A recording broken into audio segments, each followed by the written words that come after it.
ನಮಸ್ಕಾರ, ನಾನು ಗುರುರಾಜ್, ವಿಜಯಪುರ ಜಿಲ್ಲಾ ಯೂನಿವರ್ಸಿಟಿ ವರದಿಗಾರ. ಕೃಷ್ಣಾ ನದಿಗೆ ಅಡ್ಡಲಾಗಿ ಕಟ್ಟಿರುವಂತಹ ಆಲಮಟ್ಟಿ ಜಲಾಶಯ ಉತ್ತರ ಕರ್ನಾಟಕದ ಜೀವನಾಡಿಗಿರುವಂಥದ್ದು. ಈ ಜಲಾಶಯನ ಕಟ್ಟಬೇಕಾದ್ರೆ ಸಾವಿರಾರು ಎಕರೆಯಲ್ಲಿ ಜನರು ಮನೆಗಳನ್ನು ಬಿಟ್ಟು ಬಂದಿದ್ದಾರೆ ಅಥವಾ ಜಮೀನುಗಳನ್ನು ಬಿಟ್ಟು ಬಂದಿದ್ದಾರೆ. ಬಹಳಷ್ಟು ಜನರ ತ್ಯಾಗದ ಪರಿಣಾಮವಾಗಿ ಈ ಒಂದು ಜಲಾಶಯ ಆಗಿರುವಂಥದ್ದು. ಆದರೆ ಈಗ ಜಲಾಶಯಕ್ಕೆ ಭೂಮಿ ಕೊಟ್ಟವರಂತಹ ಪರಿಸ್ಥಿತಿ ಬಹಳಷ್ಟು ಸಂಕಷ್ಟದಲ್ಲಿ ಉಂಟಾಗುವಂತಹ ಪರಿಸ್ಥಿತಿ ವಿಜಯಪುರ ಜಿಲ್ಲೆಯಲ್ಲಿ ನಿರ್ಮಾಣವಾಗಿದೆ. ಅದರಲ್ಲೂ ಆಲಮಟ್ಟಿ ಜಲಾಶಯಕ್ಕೆ ಭೂಮಿಯನ್ನು ಕೊಟ್ಟಂತಹ ರೈತರಿಗೆ ಪುನರ್ವಸತಿ ಕಲ್ಪಿಸುವ ಉದ್ದೇಶದಿಂದ ವಿಜಯಪುರ ನಗರ ಸೇರಿದಂತೆ ಬೇರೆ ಬೇರೆ ಕಾಲಗಳಲ್ಲಿ ಲೇಔಟ್ಗಳನ್ನು ಮಾಡಲಾಗಿರುತ್ತದೆ, ಪುನರ್ವಸತಿ ಕೇಂದ್ರಗಳನ್ನು ಮಾಡಲಾಗಿದೆ. ಅದರಲ್ಲಿ ಮುಖ್ಯವಾಗಿ ಸಮಸ್ಯೆ ಆಗ್ತಾ ಇರುವಂಥದ್ದು ಏನಂದರೆ ಅವರಿಗೆ ಮೂಲಭೂತ ಸೌಕರ್ಯಗಳನ್ನೇ ಕೊಟ್ಟಿಲ್ಲ. ಈ ಸಮಸ್ಯೆ ಇದರಿಂದಾಗಿ ಬಹಳಷ್ಟು ಜನರು ಸಂಕಷ್ಟ ಅನುಭವಿಸುವಂಥದ್ದು. ನಾವು ಯಾಕಾದರೂ ಭೂಮಿಯನ್ನು ಕೊಟ್ಟು ಬಂದಿವಪ್ಪ ಅನ್ನುವಂಥ ಪರಿಸ್ಥಿತಿ ಬರುವಂಥದ್ದು. ಒಂದು ಉದಾಹರಣೆ ಕೊಡ್ತಾ ಇರುವಂಥದ್ದು ವಿಜಯಪುರ ನಗರದ ರೇಡಿಯೋ ಕೇಂದ್ರದ ಬಳಿ ಇರುವಂತಹ ಜೈನಾಪುರ ಲೇಔಟ್ ಏನಿದೆ, ಅದು ಸಹಿತ ಬಬಲೇಶ್ವರ ಕ್ಷೇತ್ರದ ಜೈನಾಪುರ ಗ್ರಾಮವನ್ನು ಏನು ಕೃಷ್ಣಾ ನದಿಯಲ್ಲಿ ಮುಳುಗಿತು. ಅದಾದ ಬಳಿಕ ಅವರಿಗೆ ಇಲ್ಲಿ ಪುನರ್ವಸತಿಯಾಗಿ ಕೊಟ್ಟಿರುವಂತಹ ಗ್ರಾಮ. ಆ ರೀತಿ ಬೇರೆ ಬೇರೆ ಕೊಟ್ಟಿದ್ದಾರೆ. ಅದೇ ರೀತಿ ನಾನು ಉದಾಹರಣೆ ಕೊಡ್ತಾ ಇರುವಂಥದ್ದು ಇಲ್ಲಿ ಹೇಗಿದೆ ಅಂತಂದರೆ, ಬೇಸಿಗೆ ಕಾಲದಲ್ಲಿ ಅವರು ನೀರಿಗೆ ಸಮಸ್ಯೆ ಆಗುವಂಥ ಪರಿಸ್ಥಿತಿ ಇರುವಂಥದ್ದು. ಯಾಕಂದರೆ ಅದು ಮಹಾನಗರ ಪಾಲಿಕೆ ವ್ಯಾಪ್ತಿಯಲ್ಲಿ ಬಂದ ಬಳಿಕ ಅಲ್ಲಿ ಮೂಲಭೂತ ಸೌಕರ್ಯಗಳು ಅಂದರೆ ನೀರು, ಡ್ರೈನೇಜು, ಕರೆಂಟು ಸೇರಿದಂತೆ ಬೇರೆ ಬೇರೆ ವ್ಯವಸ್ಥೆಯನ್ನು ಮಾಡಬೇಕಾಗಿತ್ತು. ಆದರೆ ನೀರಿನ ವ್ಯವಸ್ಥೆಯನ್ನೇ ಮಾಡಿಲ್ಲ. ಹಾಗಾಗಿ ಇದು ಒಂದು ಸಮಸ್ಯೆ ಕಾರಣವಿರುವಂಥದ್ದು. ಜಲಮಂಡಳಿಯಿಂದ ಪೈಪ್ಲೈನ್ ವ್ಯವಸ್ಥೆ ಸೇರಿದಂತೆ ಏನಾದರೂ ಒಂದು ವ್ಯವಸ್ಥೆಯನ್ನು ಮಾಡಬೇಕಾಗಿದೆ. ಯಾಕಂದರೆ ಲೇಔಟ್ ಮಾಡೋ ಸಮಯದಲ್ಲೇ ಅವರಿಗೆ ಅದನ್ನು ಮಾಡಿಕೊಟ್ಟಿದ್ರೆ ಭಾಳಷ್ಟು ಅನುಕೂಲ ಆಗ್ತಾಯಿತ್ತು.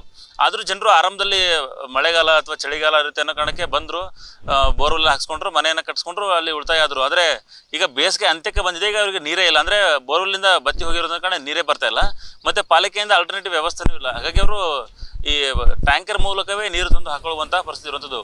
ಒಟ್ಟು ಜೈನಾಪುರ ಲೇಔಟಲ್ಲಿ ಸುಮಾರು 1500ಕ್ಕೂ ಅಧಿಕ ಜನರಿಗೆ ಹಂಚಿಕೆ ಮಾಡಬೇಕು ಅಂತೇಳಿ ವ್ಯವಸ್ಥೆಯನ್ನು ಮಾಡಲಾಗಿರುತ್ತದೆ. ಸುಮಾರು 200 ಕುಟುಂಬಗಳು ಈಗ ಬಂದಿವೆ. ಸುಮಾರು 20 ವರ್ಷಗಳಿಂದನೇ ಅವರಿಗೆ ಇದು ಹಸ್ತಾಂತರ ಮಾಡಲಾಗಿದೆ. ಆದರೆ ಸುಮಾರು 10 ವರ್ಷಗಳಿಂದ ಬಂದಿದ್ದಾರೆ. 10 ವರ್ಷ ಅವರು ಇಲ್ಲಿ ಇರಲಿಲ್ಲ, ಬೇರೆ ಬೇರೆ ಕಡೆ ಇದ್ದರು. ಈಗ 10 ವರ್ಷಗಳಿಂದ ಅಲ್ಲಿ ಮನೆ ಕಟ್ಕೊಂಡು ತುಂಬ ಜನ ಇದ್ದಾರೆ. ಆದರೆ ಅವರಿಗೆಲ್ಲ ಇದೇ ಸಮಸ್ಯೆ ಆಗ್ತಿರುವಂಥದ್ದು. ಈಗ ಬೇಸಿಗೆ ಕಾಲ ಆದ ಕಾರಣದಾಗಿ ಸಹಿತ ಪರ್ಯಾಯ ವ್ಯವಸ್ಥೆಯನ್ನು ಮಾಡಬೇಕಾಗಿರುವಂಥದ್ದು. ಟ್ಯಾಂಕರ್ ಮೂಲಕ ನೀರು ಪೂರೈಕೆ ಮಾಡ್ತಿರ್ಬೋದು. ಈಗ ಅವರು ಹಾಕೊಳ್ತಾ ಇದ್ದಾರೆ ಟ್ಯಾಂಕರ್ ಮೂಲಕ ನೀರು, ಅದು ಅದರ ಖಾಸಗಿ ಆಗಿರುವಂಥದ್ದು. ಅದನ್ನು ಮಹಾನಗರ ಪಾಲಿಕೆಯಿಂದ ಎಲ್ರಿಗೂ ಸಿಗುವಂಥ ವ್ಯವಸ್ಥೆಯನ್ನು ಮಾಡಬೇಕಾಗಿರುವಂಥದ್ದು. ಯಾಕಂದರೆ ಇವರೆಲ್ಲ ಆಲಮಟ್ಟಿ ಜಲಾಶಯ ಆಗಬೇಕಾದ್ರೆ ಇವರೆಲ್ಲ ತ್ಯಾಗ ಮಾಡಿದ ಪರಿಣಾಮವೇ ಆಗಿರುತ್ತದೆ. ಇವರು ಆವಾಗಲೇ ನಾವು ಕೊಡಲ್ಲ ಈ ರೀತಿ ಆವಾಗಲೇ ಏನಾದರೂ ಹೇಳಿದರೆ ಈಗ ಜಲಾಶಯನೇ ಆಗ್ತಾ ಇರಲಿಲ್ಲ. ಆ ರೀತಿಯ ಸಮಸ್ಯೆ ಇರುತ್ತದೆ. ಈಗ ಉತ್ತರ ಕರ್ನಾಟಕದ ಬಹುತೇಕ ಜಿಲ್ಲೆಗಳು ಮತ್ತು ಲಕ್ಷಾಂತರ ಎಕರೆ ಪ್ರದೇಶಕ್ಕೆ ನೀರಾವರಿಗೆ ಒಳಪಡುತ್ತೆ ಅಥವಾ ವ್ಯವಸಾಯಕ್ಕೆ ನೀರು ಸಿಗುತ್ತೆ ಅಂದರೆ ಅದಕ್ಕೆ ಮುಖ್ಯ ಕಾರಣ ಏನು ಇಲ್ಲಿ ತ್ಯಾಗ ಮಾಡಿದ್ದಾರೆ, ಅವ್ರದ್ದೆಲ್ಲ ಪರಿಶ್ರಮ ಇದೆ. ಸೊ ಹಾಗಾಗಿ ಜಿಲ್ಲಾಡಳಿತ ಮತ್ತು ಮಹಾನಗರ ಪಾಲಿಕೆ ಈ ವಿಚಾರದಲ್ಲಿ ಒಂದು ಗಮನವನ್ನು ವಹಿಸಿ ಆದಷ್ಟು ಬೇಗ ಅವರಿಗೆ ಕುಡಿಯೋ ನೀರಿನ ಏನಿದೆ ಸಮಸ್ಯೆ ಏನಿದೆ ಅದನ್ನು ಪರಿಹಾರ ಮಾಡಬೇಕು. ಅದರ ಜೊತೆಗೆ ಏನಾದರೂ ವಿಜಯಪುರದ ಎಕ್ಸ್ಟೆನ್ಷನ್ ಭಾಗದಲ್ಲಿ ಇರೋದ್ರಿಂದಾಗಿ ಅಲ್ಲಿ ಬೇರೆ ಬೇರೆ ಮೂಲಭೂತ ಸೌಕರ್ಯಗಳು ಸಹಿತ ಇಲ್ಲ, ಅದಕ್ಕೆ ಬಸ್ಸಿನ ವ್ಯವಸ್ಥೆ ಇಲ್ಲ. ಈ ರೀತಿ ಬೇರೆ ಬೇರೆ ಸಮಸ್ಯೆಗಳಿವೆ ಅಲ್ಲಿ. ಅದನ್ನು ಸಹಿತ ಜಿಲ್ಲಾಡಳಿತ ಪರಿಹಾರಕ್ಕೆ ವ್ಯವಸ್ಥೆಯನ್ನು ಮಾಡಬೇಕು. ಯಾಕಂದರೆ ಅವ್ರು ಯಾರೂ ಎಲ್ಲೂ ಇಲ್ಲ ಅಂತ ಹೇಳಿ ಬಿಟ್ಟು ಬಂದಿದ್ದಲ್ಲ, ಎಲ್ಲವನ್ನೂ ಸರ್ಕಾರಕ್ಕೆ ಕೊಟ್ಟು ಇಲ್ಲಿ ಬಂದಿರುವಂಥದ್ದು.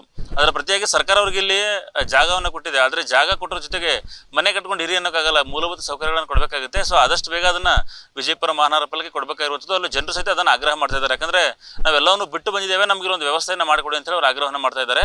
ಮಹಾನಗರ ಪಾಲಿಕೆ ಈ ವಿಚಾರದಲ್ಲಿ ಕ್ರಮ ವಹಿಸಬೇಕಾಗಿರುವಂಥದ್ದು. ನಿರ್ಭೀತ, ನಿಷ್ಪಕ್ಷಪಾತ, ವಿಶ್ವಾಸಾರ್ಹ ಸುದ್ದಿಗಳಿಗೆ ಮತ್ತೊಂದು ಹೆಸರಾಗಿರುವಂತ News18 ಕನ್ನಡ ಈಗ ಆಪ್ನಲ್ಲೂ ಲಭ್ಯವಿದೆ. ದಯವಿಟ್ಟು ಇಲ್ಲಿರುವಂತ QR ಕೋಡ್ ಸ್ಕ್ಯಾನ್ ಮಾಡಿಕೊಂಡು ಆಪ್ ಡೌನ್ಲೋಡ್ ಮಾಡೋದಕ್ಕೆ ಮರಿಬೇಡಿ. ನಿಮ್ಮ ಬೆಂಬಲ ಹೀಗೆ ಸದಾ ನಮ್ಮೊಂದಿಗಿರಲಿ. ಧನ್ಯವಾದ.